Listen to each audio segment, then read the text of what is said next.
Gimana Iya. caranya nih? Ini Iya, ya. depan itu ya. Saya tunggu ini sampai dijahit Iya. saking lebarnya robek ini. Kurang lebih 1 Iya. jengkal. Ini di bawah di belakang telinga ya. Ini nih robek Iya. nih sampai dijahit nih. Iya. Dan ini tidak lurus, itu bengkok-bengkok nih. Karena sudah dijahit. Terus ini lubang telinganya ini bengkak nih. Iya. Iya. Iya itu. Sambil rahangnya juga itu berpindah. Iya. Nah, apa itu karena kekuatan senjata sampai robek seperti sayatan pedang gitu ya? Atau popor senapan panjang Atau ya kan? popor senapan kan gitu. Iya. Baru ini dibawa ke tiak nih.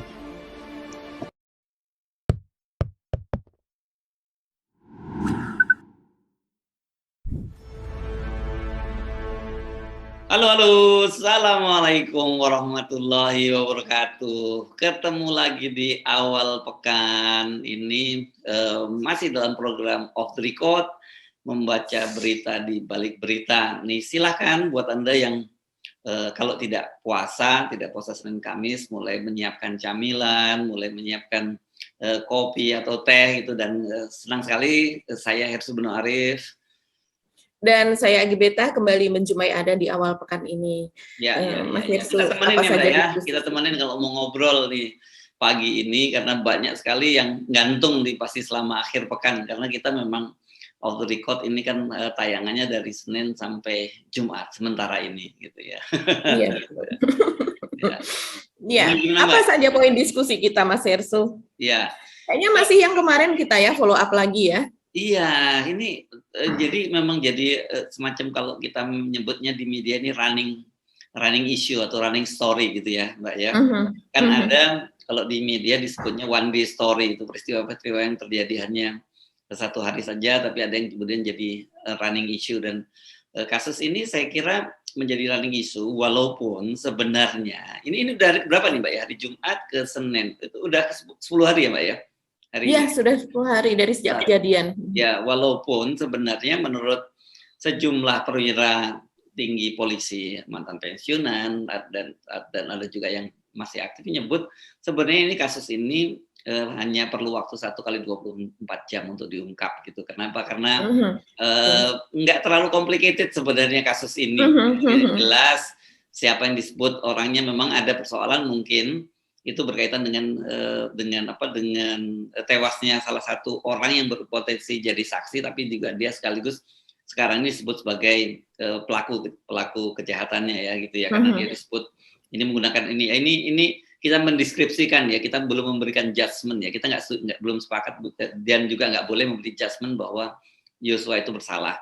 Tetapi kan pelaku penembakannya kan juga ada yang disebut Barada J gitu. Saksi-saksi ada Ibu Putri, terus ada beberapa orang lagi yang disebut ada di situ kan, saya nggak salah namanya ada K atau siapa gitu kan, waktu itu disingkat-singkat gitu ya. Jadi artinya ini menarik, tetapi sampai sekarang ternyata belum ada kabar beritanya. Terus yang paling menurut saya sekarang ini menjadi sorotan banyak orang adalah Ibu Putri, istrinya Pak Ferdi Sambo itu minta perlindungan ke LPSK. Nah ini biasanya, ini kan kalau ada yang minta perlindungan ini merasa dirinya terancam, ya kan, Mbak ya, terancam dari siapa, gitu. Karena kalau memang betul seperti dikatakan bahwa Barada J pelakunya, kan Barada J-nya sudah meninggal dunia, kan dia sudah tidak bisa melakukan ancaman apapun, kan gitu.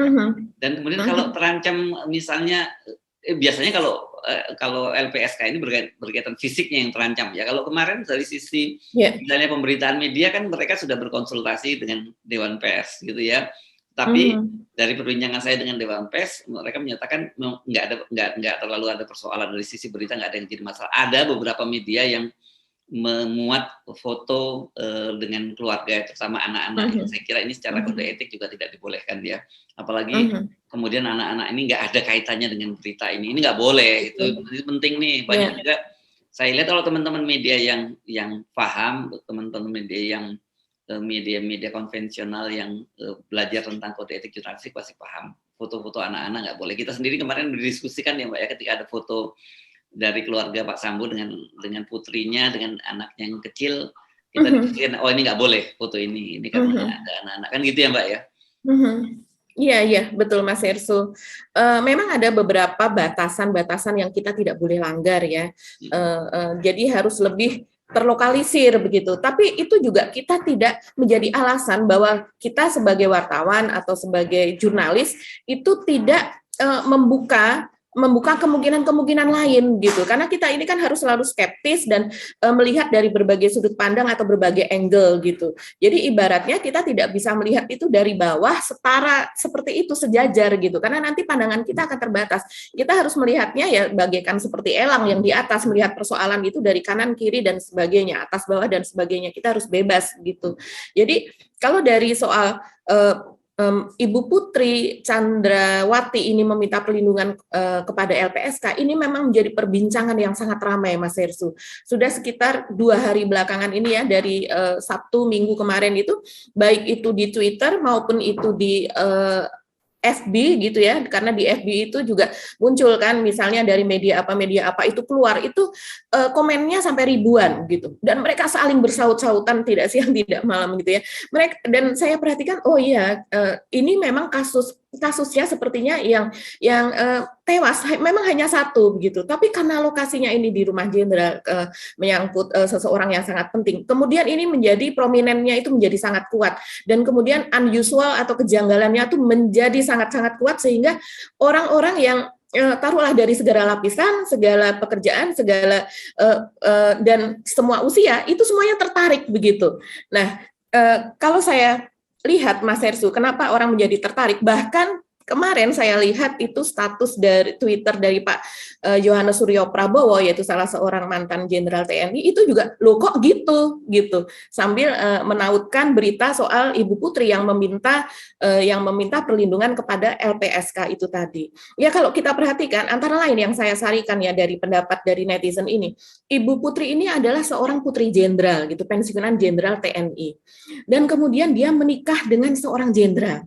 Begitu. Dan kemudian kalau kita lihat dari fotonya dan kita asumsikan karena mereka berseragam sama semua ya di foto Pak Ferdi Sambo, ada 8 orang ajudan yang melekat begitu ya. Dari 8 orang itu, dari yang sepertinya ada ajudan, ada pengawal ya, semuanya ajudan. Ya, taruhlah mereka kemudian difungsikan macam-macam ya, ada yang pengawal, ada yang menjadi sopir dan sebagainya, biasanya kan menjadi seperti itu begitu, dan ditugaskan memiliki penugasan masing-masing. Nah, kalau melihat dari itu ini cukup banyak begitu, dan antara lain anak Pak Ferdi Sambo saja yang keluar kota dikawal, diberikan pengawalan begitu, apalagi Ibu Putri yang sekarang dalam kondisi psikis yang sangat berat, karena menurut polisi dia sekarang sedang dalam perawatan intensif begitu. Perawatan intensif ini tapi tidak dijelaskan perawatan intensif secara psikis ataukah secara fisik. Apakah dia menjadi korban? Fisik itu juga jadi spekulasi netizen ya soal fisiknya ya. Betul, iya. Oh, karena itu sampai jadi sekarang belum spekulasi. muncul ya Bu Putrinya. Iya, betul. Karena sampai sekarang mereka tidak bisa melihat sosok Ibu Putri ini sebetulnya seperti apa begitu. Dan terus kemudian kalau melihat profil dari Ibu Putri ini, dia tentunya bisa meminta perlindungan kepada suami sendiri begitu. Mereka loh, kan suaminya jenderal. Kalau seseorang yang dengan profil seperti itu berasal dari keluarga jenderal, menikah dengan jenderal, kemudian ada di lingkungan polisi yang bisa disebut sebagai ibu-ibu bayangkari, dia memiliki ajudan sendiri, pengawal sendiri, saja merasa perlu untuk meminta bantuan LPSK. Bagaimana dengan saya yang hanya rakyat biasa kalau mengalami kondisi seperti ini? Ada keluarga saya dibunuh, saya mendapatkan ancaman dan sebagainya. Itu yang dipertanyakan oleh netizen. Kita bisa membuka jejaknya banyak sekali nih di Twitter maupun di semua media sosial begitu ya. Mereka mempertanyakan hal ini. Mereka juga mempertanyakan LPSK ini dibiayai oleh rakyat, dibiayai oleh negara. Apakah itu diperlukan? Ini di luar kalau saya sebenarnya kalau sebagai keberpihakan kita kepada wanita begitu ya, wanita pada umumnya, tapi ya itu kan memang perlu wanita ini memang perlu perlindungan lebih gitu, seperti halnya. Menurut saya gini, lepas bahwa dia istri jenderal atau tidak, Bu Dewi ini adalah rakyat. Jadi kalau memang dalam kondisi yang terancam, ya beliau berhak untuk mendapat perlindungan dari LPSK. Betul. Tetapi yang menjadi pertanyaan orang, beliau berlindung dari siapa? Nah, dan mengapa kok mesti minta perlindungan? Saya kira mesti proporsional di situ ya. Kalau dia kan dia nggak berhak dong, dia istrinya jenderal. Enggak dong. Kita mesti lihat kasusnya berbeda. Justru menurut saya lebih tertarik mengapa Ibu Putri meminta perlindungan, kan begitu? Karena Nah, dari iya. pernyataan Anda tadi clear sebenarnya kalau dari sisi ancaman, artinya sisi ancaman orang dari sisi ancaman orang luar atau katakanlah ancaman dari pembunuhnya atau ancaman dari keluarga, katakanlah gitu, misalnya gini, mohon maaf ya saya bukan mau curiga, tapi katakanlah ancaman dari keluarga besar dari Brigadir Yosua yang merasa tidak terima dengan anaknya yang meninggal dunia, kita wajar gitu ya, beliau kemudian minta perlindungan. Tapi kan sebenarnya beliau sudah aman kondisinya sekarang ini dari siapapun juga kan gitu. Kenapa? Apakah kemudian Bu ini dia curiga dari ancaman orang-orang terdekatnya, kan orang jadi bertanya seperti itu ya. Ada kasus semacam ini, pernah kasus ya soal perlindungan LPSK yang khawatir dari orang terdekatnya, Mbak ya, kalau nggak salah ya. Ya, ada Mas Hersu, seperti misalnya contohnya, memang ini tidak equal, tapi ini juga menyangkut prominent juga, yaitu artis Arumi Bachsin dulu ya, pada saat dia hilang gitu ya, mungkin menurut pihak keluarga dia dilarikan oleh kekasihnya begitu ya, dan dia dalam keadaan yang kemungkinan secara psikis gitu, psikologi tidak normal, yaitu dia menentang keluarga dan sebagainya. Nah, mungkin ada pengaruh luar dan sebagainya. Ketika akhirnya dia ditemukan itu, dia pun tidak pada waktu itu terjadi perselisihan dengan keluarga gitu, dan dia tidak mau kembali ke keluarga, dan sementara keluarga menginginkan supaya dia aman juga dan kembali kepada keluarga, dan akhirnya dia meminta perlindungan kepada LPSK ketika itu. Jadi memang merasa tidak terlindungi itu bisa dari macam-macam, karena dia saat itu sedang tidak merasa tidak nyaman dengan keluarga gitu ya, yang dianggap dia merasa sudah dewasa dan kemudian dia merasa memiliki hak untuk menentukan nasibnya sendiri begitu, akhirnya dia bisa minta perlindungan kepada LPSK dan itu bisa dilakukan. Begitu juga banyak contoh-contoh yang lain begitu. Tapi ke dalam hal ini orang lalu mempertanyakan, memang betul Ibu Putri ini adalah seorang wanita, apalagi dia dikatakan begitu ya, sampai sekarang kan belum ada bukti bahwa betul Brigadir Yosua ini melakukan pelecehan. Hanya selalu dikatakan bahwa dia melakukan pelecehan, tapi buktinya mana gitu. Ya taruhlah bukti itu adalah misalnya dari pihak Ibu Putri dihadirkan, atau kemudian dari baju, atau kemudian dari apa, karena CCTV tidak ada dan sebagainya begitu ya. Saya jadi teringat nih kalau ngomongin soal baju ini, orang karena banyak juga berkomentar itu merujuk pada kitab suci, yang saya kira itu ada juga dalam Islam dan juga kitab suci lain, ini soal Yusuf dan Zulaikha ya. Saya tidak tahu apa namanya ada itu namanya di Kristen juga ada peristiwa itu. Itu kan menarik sebenarnya, sejak sudah beberapa abad yang lalu kasus-kasus semacam ini ada presidennya begitu ya. Tapi itu saya tidak ingin menyamakan kasus itu, tapi banyak orang yang menyebut itu. Saya waktu itu cuma bercanda. Ini kan Yosua. Ini kalau Yosua itu kan apakah saya nggak tahu apakah Yosef atau Yosua itu apa sama dengan Yusuf, saya nggak tahu. Iya Mas Hersu. Iya, dalam hal ini kita melihat ancaman bagi Ibu Putri itu sudah tewas ya. Kalau seandainya betul misalnya Brigadir Yosua adalah pelaku. Betul, kita mengikuti logika yang disampaikan oleh polisi, baik oleh kepala divisi oleh Karopenmas Mabes Polri maupun Kapolres Jakarta Selatan, kan berarti ancaman terhadap Ibu Putri itu berasal dari Yosua. Kalau dalam kasus kita menggunakan informasi yang disampaikan oleh polisi ya. Tapi kemudian kalau sekarang Ibu Putri melalui pengacara yang masih tetap ingin meminta perlindungan dari LPSK, Bu Putri dapat ancaman dari siapa? Kan begitu ya pertanyaannya ya. Dan apa respon dari LPSK Mbak sejauh ini, Mbak?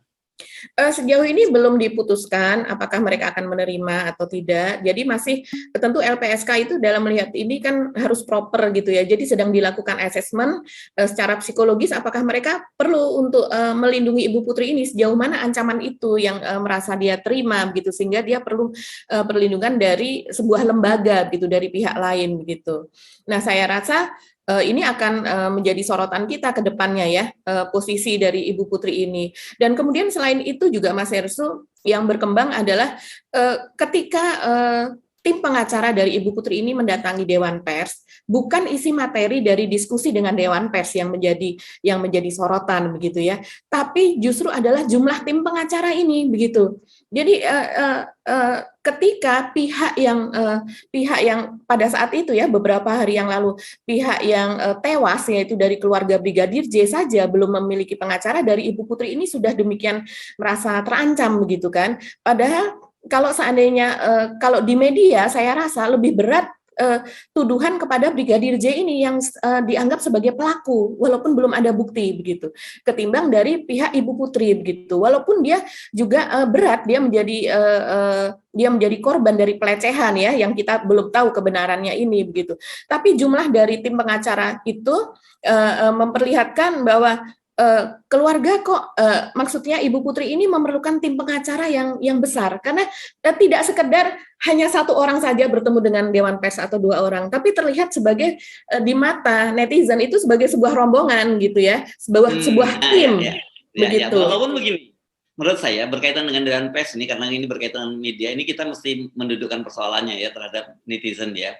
Saya kira gini, lepas dari soal banyak tidaknya, terus kemudian kenapa mereka lebih duluan mengadu ke Dewan Pers, yang mesti kita garis bawahi bahwa langkah mereka kalau melihat ada sengketa produk jurnalistik itu benar, sudah lari ke Dewan Pers harus benar ya, jangan setiap kali ada masalah kemudian melaporkan kepada polisi gitu ya.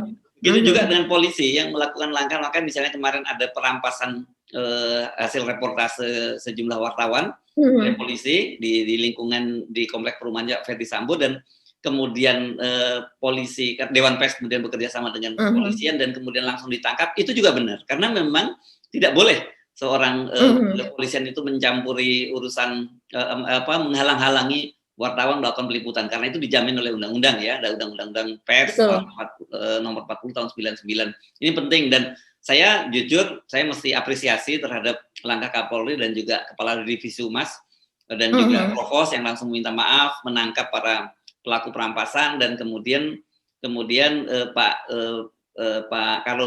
Kepala Divisi Humas kan mengingatkan bahwa tugas wartawan itu adalah memberikan informasi, memberikan literasi dan memberikan edukasi kepada publik. Jadi tidak boleh dihalang-halangi. Ini bukan ngomong karena kebetulan profesi kita sebagai wartawan ya Mbak ya. Ini penting ini kepada semua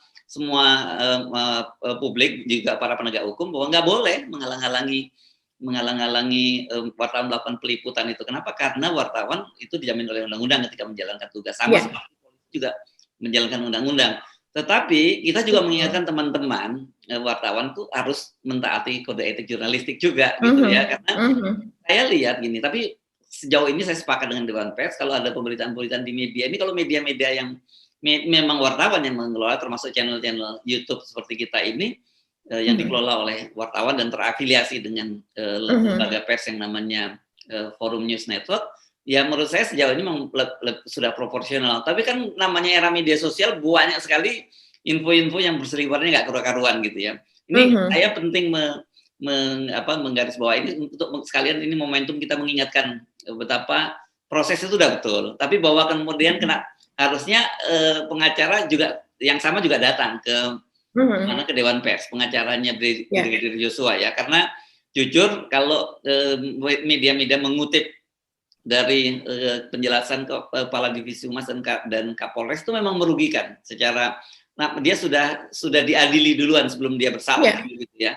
Nah ini penting juga kita dorong mereka juga untuk melakukan hal yang sama, membawa proses ke media, ke Dewan Pers untuk mendapatkan perlakuan yang sama gitu. Nah tetapi saya kira ini pentingnya, makanya di wartawan itu kalau saya selalu menyebut begini, jadi wartawan kita nggak boleh jadi wartawan vacuum cleaner gitu ya, yang cuma menyerap apa saja yang disampaikan oleh narasumber. Padahal mungkin narasumber itu melakukan framing dan sebagainya. Jadi kita mesti kritis sebagai media, kita mesti kritis dan selalu bertanya. Tadi Anda menyinggung di awal soal skeptisism ya. Jadi wartawan itu memang harus skeptis gitu ya. Jangan setiap kali diberi informasi orang langsung, oh iya benar ya faktanya seperti itu. Nggak boleh. Kita selalu harus bertanya. Jadi kenapa sampai kemudian kita menemukan sebuah kebenaran dari fakta yang berimbang. Nah, bagaimana caranya sebelum kita menemukan fakta? Ya kita memaparkan fakta-fakta yang ada gitu, kemudian kita bisa menyimpulkan. Nah, sekarang ini yang kita lakukan, karena benar saya sepakat dengan para netizen. Justru saya juga bertanya-tanya kenapa Ibu Putri meminta pelindungan ke LPSK. Tapi tentu saja kita sebagai wartawan beda dengan para netizen ya Mbak, kita melihat ada juga perspektif yang saya selalu diingatkan, ini kebetulan kita penting juga ada Bung Rocky Gerung sebagai Dewan Pakar di FNN gitu, yang selalu mengingatkan perspektif gender, perspektif perempuan itu perlu untuk dalam melihat soal ini. Karena apa? Karena dalam banyak kasus perempuan itu selalu dirugikan, bahkan dalam berbagai pelecehan seksual itu publik sudah menghakimi si perempuan duluan gitu. Nah, dia juga mengingatkan dalam Ibu Putri juga berhak untuk mendapatkan perlindungan semacam itu gitu. Sampai kemudian terbukti bahwa ada kasus-kasus yang menunjukkan sebaliknya. Gitu Mbak, kira-kira kita mesti fair ya dalam soal ini. Iya, betul. Nah, soal fairness itu tadi, Ibu Putri masih dalam hal ini Ibu Putri masih hidup lah. Dia masih bisa membentuk tim pengacara, dia masih bisa berbicara, hanya dia mungkin saat ini belum ingin berbicara begitu ya. Tapi ini ada mayat, ada jenazah yang tidak bisa membela dirinya begitu.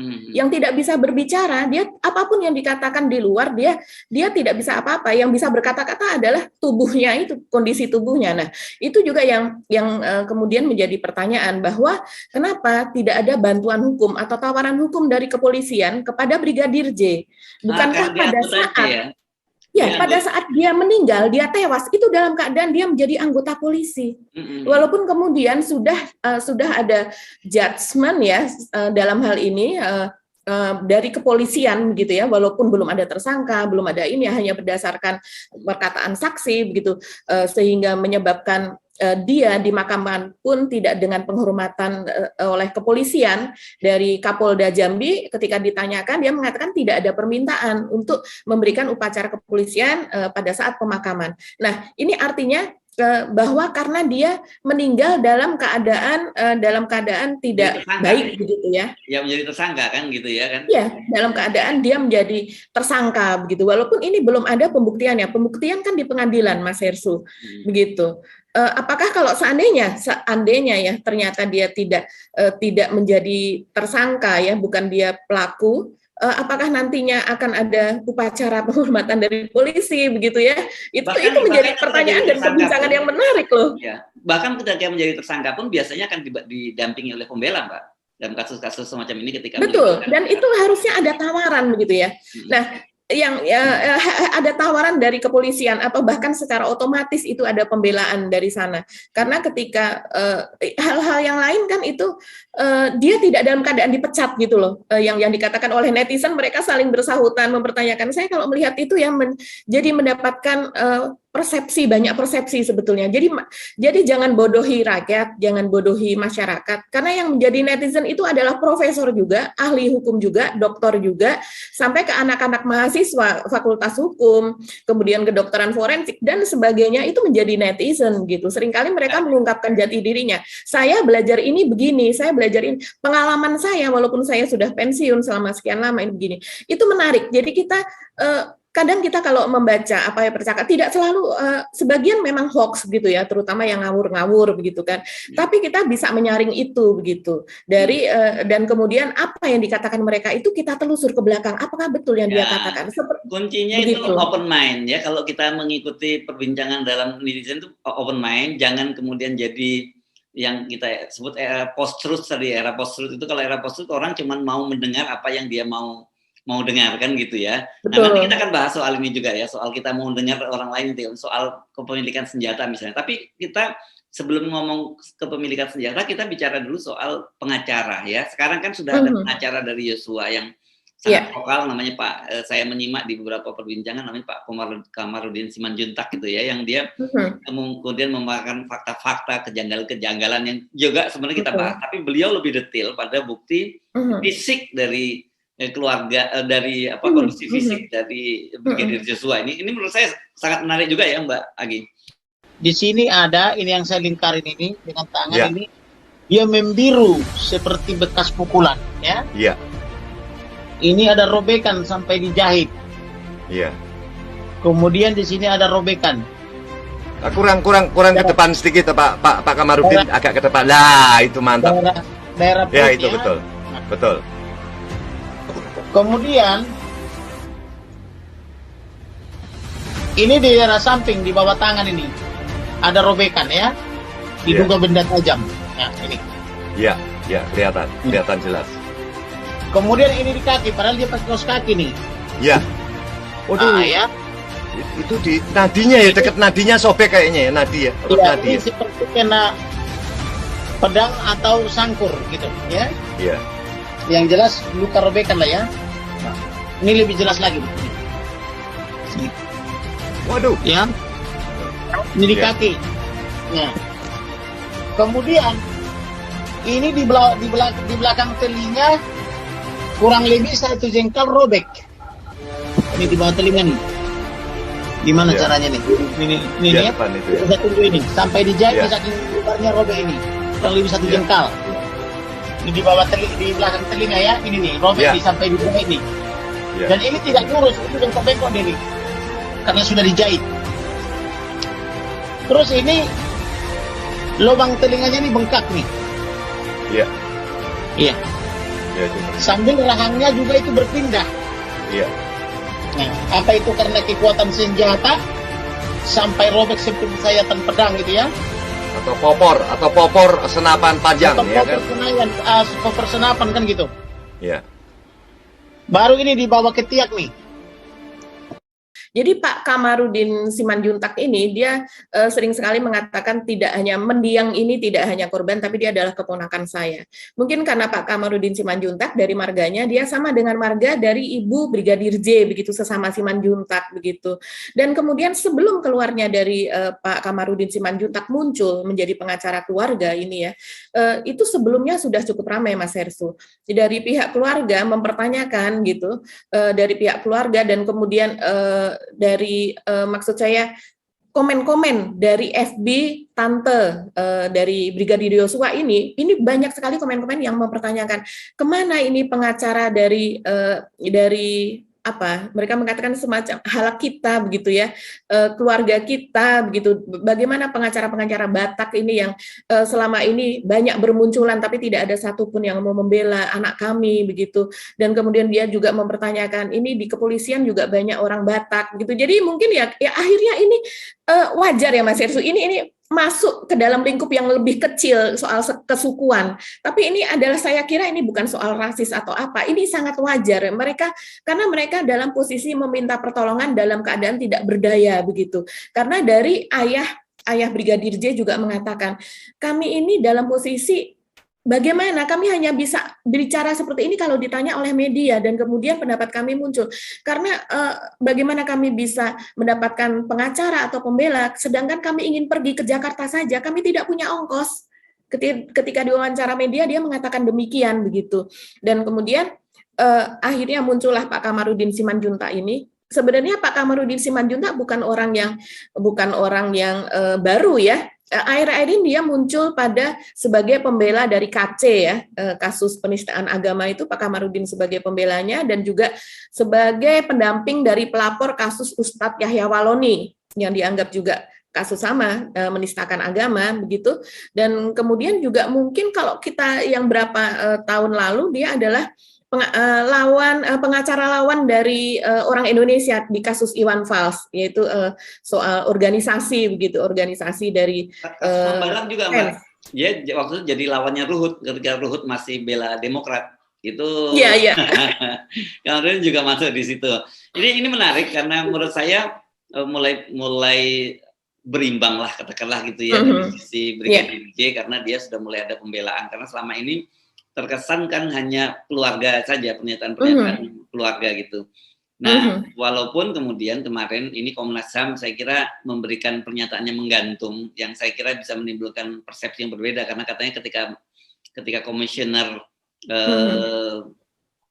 Komnas HAM datang ke rumah bertemu dengan keluarga, kemudian ditanya oleh wartawan, apa kita mendapat banyak hal yang berbeda dengan yang beredar di luaran. Tapi ini jadi kemudian apa nih interpretatif ini pernyataan dari Komnas HAM. Tapi saya kira menarik. Yeah. Jadi saya kira penting ada orang seperti Pak Kamarudin Simanjuntak untuk supaya lebih proporsional karena bagaimanapun juga Brigadir J tadi itu perlu diadvokasi ya karena dari sisi posisi dia posisi yang lemah dan dia sekarang ini bukan berarti kita kemudian mendului vonis, dia menjadi korban dalam hari ini korban tewas gitu ya keluarga ada anak keluarganya yang tewas tentu ini perlu ada advokasi. lepas nanti benar atau salah. Dan saya kira sebenarnya dalam kasus ini menarik ya, kasus orang kemudian bertanya kenapa berbeda sekali ya perlakuannya antara Brigadir J dengan KM 50 gitu ya pada waktu itu ya. Orang bilang kenapa sekarang banyak sekali yang membela Brigadir J, beda sekali dengan KM 50.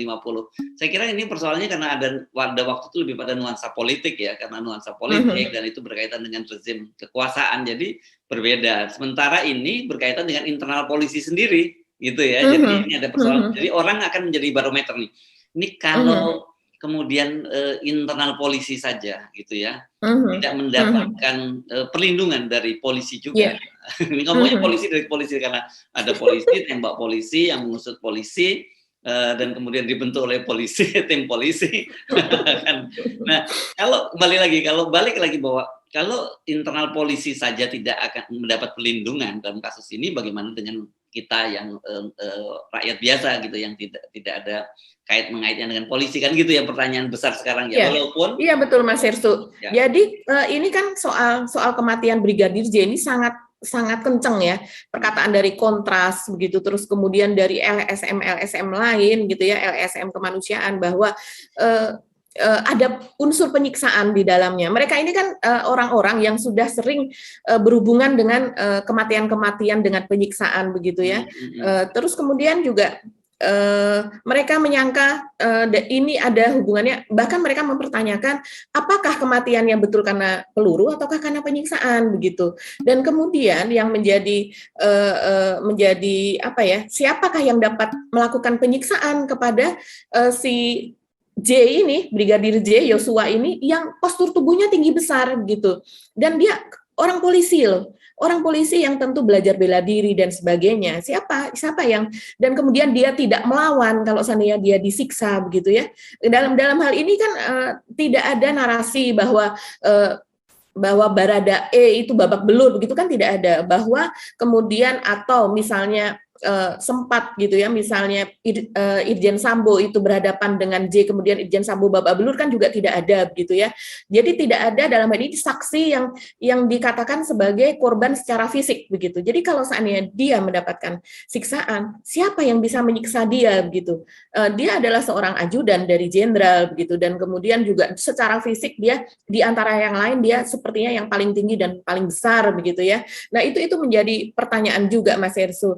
Dan selain itu soal Kamarudin Simanjuntak, si abang pengacara ini, rupanya dia kan juga mengaku mendapatkan banyak sekali bukti-bukti yang selama ini memang tidak dikeluarkan oleh pihak keluarga begitu kan. Dari keluarga itu dia mendapatkan foto-foto yang lebih lengkap dan lebih detail. Begitu juga dengan pihak Komnas HAM, makanya dia mengatakan bahwa di lokasi dia ini, kalau saya menduga sih dia juga mendapatkan foto-foto dan kemudian pernyataan-pernyataan yang lebih detail mengenai fakta-fakta keadaan jenazah gitu ya, ketika dibuka petinya oleh keluarga begitu Mas Hersu. Karena dari Komnas HAM sendiri kan dia menyatakan akan apa tindakan yang akan dilakukan karena dia baru memeriksa pihak keluarga di Jambi, yang selanjutnya dari Komnas HAM mengatakan mereka akan memeriksa semua CCTV yang ada. Begitu, berarti termasuk yang menjadi barang bukti yang disita. Selain itu juga mereka akan menelisik luka-luka sayatan. Nah ini saya rasa ini berhubungan dengan bukti-bukti yang dihadirkan oleh Pak Kamarudin Simanjuntak tentang luka-luka sayatan di belakang telinga, kemudian di bawah ketiak, dan di berbagai tempat begitu ya. Kemudian mengenai jari-jari yang patah begitu dan sebagainya. Juga akan menelisik motif penembakan yang menewaskan Brigadir J ini. Jadi motifnya masih tentu mereka harus independen, tidak bisa serta-merta percaya kepada keterangan polisi kan. Dan kemudian juga melakukan rekonstruksi tembakan. Nah, rekonstruksi tembakan ini saya membayangkan ini adalah dari mana peluru berasal, sudutnya apa, mengenai apa, dan semuanya. Dan itu semuanya kan fakta di lapangan harus jelas gitu. Dan memeriksa para saksi termasuk Pak Ferdi Sambo sendiri dan Ibu Putri. Nah, itu langkah selanjutnya yang akan dilakukan oleh Komnas HAM. Mereka menyatakan demikian. Mudah-mudahan saja Komnas HAM kali ini bisa menjawab keraguan publik, karena orang jujur saja banyak bertanya-tanya dalam KM 50 ya, dalam KM 50 orang meragukan kinerja dari Komnas HAM gitu, karena bagaimanapun itu kan ada fakta-fakta dan 6 orang yang terbunuh. Oke, kenapa kemudian kesimpulan Komnas HAM itu seperti itu yang menjadi tanda tanya. Mudah-mudahan sekali ini Komnas HAM bisa lebih memahami aspirasi dari publik ya. Iya. Iya ya, ini Mas Ersu, pernyataan dari pihak pengacara Pak Kamarudin Simanjuntak soal dia meyakini bahwa telah terjadi semacam penganiayaan begitu ya sebelum akhirnya ditembak. Ini krusial sekali kalau saya rasa, Mas Hersu, karena ini sudah, dan kemudian juga videonya sudah beredar di mana-mana ya mengenai pernyataan dia begitu, dan kemudian disertai dengan bukti-bukti begitu ya, bukti-bukti foto begitu dari pihak keluarga. Ini penting sekali untuk cepat ditanggapi, karena memang ini menjadi semacam orang juga melihat, membandingkan dengan kasus-kasus yang lain. Biasanya untuk kasus pembunuhan ini kan pihak kepolisian cepat sekali untuk melakukan gelar perkara. Jadi di gelar perkara itu betul-betul semua bukti dihadirkan dari pistol Glock tersebut, terus kemudian pakaian terakhir yang dipakai oleh Brigadir J misalnya, terus kemudian semua properti, dan kemudian juga saksi-saksi di situ, dan saksi-saksi biasanya bisa diwawancara, kemudian juga pelaku kalau seandainya dia masih hidup juga dihadirkan di situ begitu. Semua pihak yang terlibat itu akan ada di situ, sehingga kita semuanya bisa bilang bahwa itu adalah momen-momen di mana Polri melakukan presisi begitu ya, seperti semboyan dari kepolisian itu sendiri. Tapi saat ini seperti kata Pak Hersu tadi bahwa sudah 10 hari ya saat ini, tapi ternyata gelar perkara itu masih belum ada juga begitu. Dan ini semua mengatakan, dari para pengamat juga mengatakan bahwa ini berjalan dengan lambat begitu. Ini ada apa? Berjalan dengan lambat ini ada apa begitu? Toh lokasinya hanya ada di satu tempat, bukan jenazah dibunuh di tempat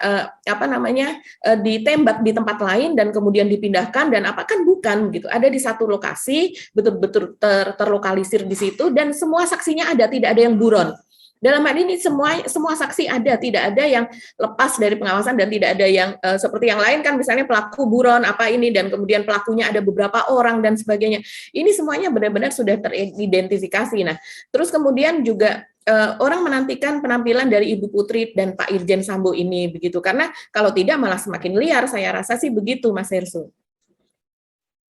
Oke, ya, jadi ini menarik, dan tentu saja nah sekarang ini kita bahas ya soal senjata, walaupun sebenarnya dengan fakta-fakta yang dikatakan oleh Pak Komarudin tadi, ini menjadi penting tidak penting soal senjata ya Mbak ya, tapi tetap perlu kita bahas karena ini cukup menarik jadi perbincangan publik, karena kalau tidak salah ini kan saya sendiri dan juga beberapa orang kemudian mempertanyakan soal pemilikan senjata ini. Kenapa? Karena yang digunakan adalah senjata Glock ya, Glock 17 nya magazinnya itu Glock 17 itu magazinnya 17 gitu.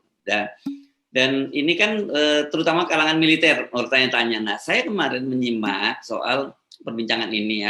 Ini ada satu channel YouTube menarik juga dikelola oleh Pak Susnul Dwiwaji, ini Komjen ya, dulu mantan Barreskrim, dan dia menghadirkan sejumlah jenderal-jenderal lain, ada Pak Arianto Sutadi, itu Irjen Pol, kemudian ada juga mantan Kabar Eskrim Pak Ito Sumardi, ada Pak Roni Tompi, itu Irjen juga, yang mereka menjelaskan bahwa sebenarnya penggunaan Glock ini sudah cukup lama digunakan oleh mereka. Tadinya para pengawal ini mereka menggunakan revolver yang pelurunya itu pelurunya 6 gitu ya, 6 magazinnya hanya 6. Tapi belakangan katanya mereka sudah cukup lama, karena menurut pengakuan Pak Ito Sumardi ketika beliau waktu jadi ajudan dari Wakapolri pun dia sudah menggunakan Glock. Jadi ini penggunaan Glock ini kata beliau ini sudah cukup lama nih. Jadi ini menarik, satu hal menurut saya ini kemudian beliau ini rupanya mencoba mendudukkan secara proporsional tentang penggunaan pistol Glock ini. Tetapi di satu sisi kemudian mengundang pertanyaan, kok bisa itu ini SOP macam apa gitu, ada seorang tamtama dipegangin pistol senjata genggam istilahnya kan, dengan kualifikasi yang sangat tinggi seperti Glock. Biasanya kalau orang tamtama itu kan memang menggunakan laras panjang begitu. Iya Mas Hersu. Kalau kita melihat ini di kalangan kepolisian ya, tapi kalau di kalangan sipil begitu kan, di kalangan sipil, mereka untuk mendapatkan senjata apa segala macam itu kan memang tes psikologinya juga berat begitu ya. Terus kemudian juga jenis senjata apa yang berdasarkan keahlian mereka, berdasarkan track record mereka, psikologi dan sebagainya yang bisa tapi ini memang sipil. Nah, kemudian kalau seandainya ini ada di kepolisian, apakah sudah siap ya seseorang Richard Eliezer kalau tidak salah namanya ya, dari Baradae itu tadi, usia 24 tahun, dia memegang Glock yang berisi peluru 17 magazinnya begitu. Ini kan sesuatu kenapa makanya kemarin saya melihat itu wawancara dari Pak Soleman B. Pontoh, yaitu Kepala BAIS, Badan Intelijen Strategis dari TNI. Mantan Kepala BAIS bukan? Ya, bukan Kepala BAIS. Betul. Ya. Beliau ini kan sering sekali ya dimintai pendapat jika ada hal-hal seperti ini begitu. Nah, dia mengatakan bahwa itu adalah Glock itu adalah senjatanya raja-raja begitu. Pada masa dia dulu ketika dia masih menjadi kepala BAIS ya, itu Glock itu yang punya hanya saya begitu. Banyak jenderal di sana, tapi itu memang Glock itu pegangan saya, tidak ada jenderal lain gitu. Yang lainnya ada FN dan sebagainya begitu. Dan kemudian kalau menurut persepsi dia, ini sangat-sangat aneh sekali, ini janggal sekali begitu. Orang yang baru lulus begitu berusia 24 tahun, pangkat masih sangat rendah dan kemudian sudah memegang Glock. Nah, ini atas izin siapa dan kemudian prosedurnya seperti apa, SOP-nya seperti apa. Kalau saya menduga seandainya seperti kata Pak Sutno Duaji dan kawan-kawan gitu ya mengatakan itu sudah menjadi prosedur lama. Nah, itu apakah ada aturannya Mas Hersu yang seperti itu begitu kan? Karena kita tahu masalah psikologi di kepolisian ini juga menjadi isu yang akhir-akhir ini sering dibahas gitu, yang Pak polisi itu dia menembak dirinya sendiri ya, yang bunuh diri itu kan kasusnya ada beberapa, terus kemudian salah tembak dan sebagainya. Itu menjadi sesuatu yang apa ya, kalau menurut saya seharusnya ini terbuka gitu, harusnya dibuka. Kapan mereka memberlakukan Glock ini sebagai sebuah senjata ajudan dari orang penting? Kan alasan dari kepolisian bahwa kenapa dibekali Glock, karena yang dikawal adalah orang penting. Nah, definisi orang penting itu juga harus diperjelas orang penting itu yang bagaimana begitu ya. Dalam hal ini misalnya taruhlah orang penting adalah pejabat bintang 1, bintang 2 sampai ke bintang 3 misalnya seperti demikian, atau mungkin semua jenderal sampai ke brigjen begitu ya. Nah, apakah mereka semua brigjen ataukah menduduki jabatan strategis dan apakah semuanya begitu. Nah, ini kan pasti nantinya bisa dibuktikan apakah betul ajudan-ajudan jenderal yang lain, pejabat tinggi yang lain juga memakai Glock begitu, ataukah memang hanya ajudan si RE ini dari Pak Ferdi Sambo ini saja yang memakai Glock, ataukah ajudan-ajudan jenderal yang lain juga memakai Glock. Dan juga kalau seandainya si Richard Eliezer ini memakai Glock, kenapa yang lebih besar, yang lebih tinggi levelnya yaitu Brigadir Z memakai HS9 begitu. Spesifikasi yang lain lagi yang sepertinya lebih tinggi Glock daripada yang HS9 itu tadi begitu. Oke, ini juga beberapa catatan. Seperti saya katakan tadi, kalau berdasarkan pengakuan dari Pak Ito Sumadi, pengakuan Pak Sutno Duaji, Pak Arianto Sutadi, Pak Roni Sompi, itu sudah biasa di kepolisian. Tapi pertanyaannya, apakah biasa itu juga sesuatu yang dibenarkan, kan begitu? Ya, karena ini kan berkaitan dengan anggaran juga kan. Soal senjata ini berkaitan dengan anggaran, bukan hanya soal pengadaan senjatanya, tapi pengadaan magazinnya itu sendiri. Jadi dan itu juga jadi isu anggaran dan seperti kita ketahui kalau baik di kepolisian maupun di tentara itu setiap kali orang selain persoalan-persoalan tadi faktor psikologis itu ada soal-soal administratif ketika Anda diberi inventaris sebuah senjata itu nomor senjatanya berapa, magazin yang diberikan berapa gitu, nanti keluar berapa itu tercatat dengan rapi kalau biasanya yang saya kenal di militer ya, di tentara ya, karena saya jujur tidak banyak bergaul dengan kalangan kepolisian. Kalau liputan militer kan memang saya terbiasa di daerah-daerah konflik, jadi gitu saya sedikit banyak paham dan diskusi soal ini dengan beberapa teman-teman di kalangan TNI ya. Ini memang menarik. Artinya apa? Kalau kita terima penjelasan dari Pak Soleman Pontoh dan kita terima juga penjelasan dari Pak Sutno Duaji dan kawan-kawan, memang ternyata ada perbedaan standar dari di kepolisian dengan dengan tentara gitu. TNI. Ya TNI. Nah, jadi yang kemudian jadi pertanyaan, apakah itu hanya semacam kebiasaan saja ataukah itu memang SOP-nya? Kan ini juga penting di persoalan. Kalau kemudian itu hanya semacam kesepakatan di antara mereka, ya nggak boleh dong seperti itu ya. Negara ini kan ada aturannya kan gitu ya. Dan tapi seperti saya katakan tadi, mungkin isu senjata ini meskipun itu jadi persoalan menjadi tidak relevan. Kalau kemudian itu ditemukan fakta seperti yang dikatakan oleh Kamarudin Simanjuntak bahwa itu ada penyiksaan gitu. Jadi pertanyaannya berikutnya, apa kalau dengan ada penyiksaan berarti kan Brigadir J ini dalam kondisi tidak berdaya gitu ya. Tidak ada lagi tembak menembak gitu ya. Jadi saya kira sebenarnya yang paling tepat sementara ini sampai kemudian kita menemukan fakta yang berdasarkan penyidikan dari tim khusus itu, istilahnya bukan tembak menembak, yang terjadi adalah polisi tembak polisi. Itu benar kan ya? Karena kalau tembak itu berarti bisa aja yang satu pasif kan, gitu ya. Polisi tembak polisi itu menurut saya itu diksi yang lebih tepat ketimbang terjadi tembak menembak. Kan sering sekali terjadi kita menggunakan istilah tembak menembak gitu. Padahal tembak menembak itu ya kalau yang satunya tidak menembak ya itu namanya bukan tembak menembak tapi ditembak kan gitu. Ya Mas Ersu, betul. Itu kalau polisi tembak polisi itu menjadi apa ya? Karena kan ini masih harus dibuktikan ya Mas Ersu ya. Betul, ini ada yang ditembak kan. Ada seorang polisi yang ditembak dan senjata yang digunakan menembak senjata polisi kan gitu. Jadi kira itu diksi yang paling tepat saat ini ya ketimbang polisi menembak ya. Oke. Dan kemudian juga Mas Ersu ini ada yang menarik adalah soal penyitaan CCTV ya, penyitaan CCTV dan juga HP dari Brigadir J begitu. Ini masyarakat sungguh menantikan begitu. Ini cukup hangat dipertanyakan begitu ya di media sosial dan kemudian juga mereka mempertanyakan apakah ini nanti akan dijadikan barang bukti. Isi CCTV ini juga dan juga dari isi HP begitu ya, isi HP dari Brigadir J ini apakah nantinya akan dipublish begitu, karena untuk apa itu disita kalau sebenarnya tidak menjadi barang bukti. Nah itu yang dinantikan pada gelar perkara itu tadi Mas Ersu. Iya. Tapi kan seperti dikatakan oleh Pak Listio Sigit, mereka akan menggunakan scientific investigation gitu ya. Betul. Teknologi dan sebagainya. Memang biasanya kalau dalam gelar perkara gitu itu barang-barang bukti akan ditampilkan kan.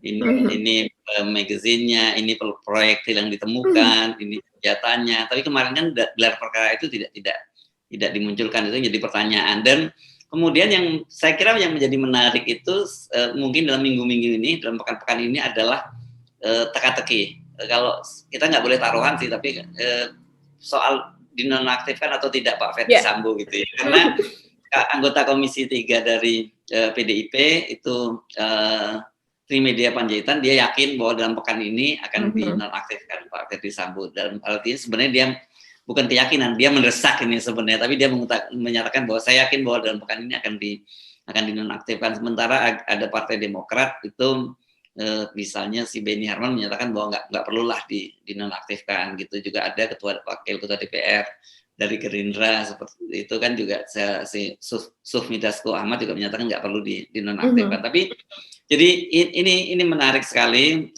kasusnya, dan saya kira masih akan jadi running issue sampai kemudian tim khusus dari